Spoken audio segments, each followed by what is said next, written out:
Friday at 4 a.m. Your Friday could be really good, or it could be a real shit show. Helen was hoping for the first kind. It was her 6th night in a row.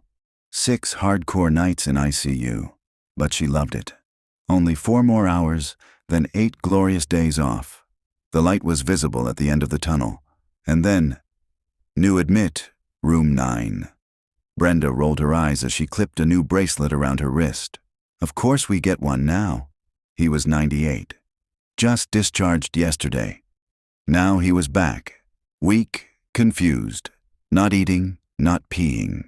The kind of return that says more about love and exhaustion than it does about labs and vitals. Brenda helped gather the admission info, gently adjusting his oxygen. "Do you want to make it to your 100th birthday, Mr. Johnson?" she asked with a smile. He waved her off with a papery hand. "Oh, no, no. Growing old hurts." He turned his head toward Helen and whispered, "I can't see very well. I can't hear. Now I can't pee.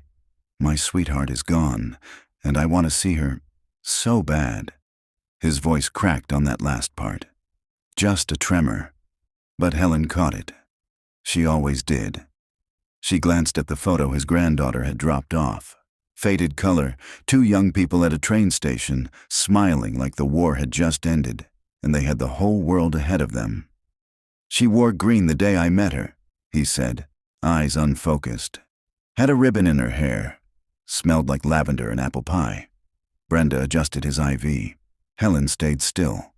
The room felt too quiet, too still, almost waiting. He slept for a while, his vitals stabilized. Helen finished her charting. Another coffee. Almost shift change.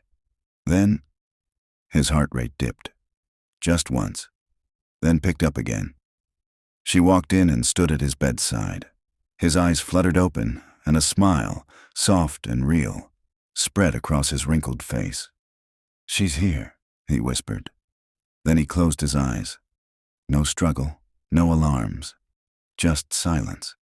Brenda came in seconds later and saw Helen standing there, her hand on his. "He made it?" Helen didn't look away from the man's face.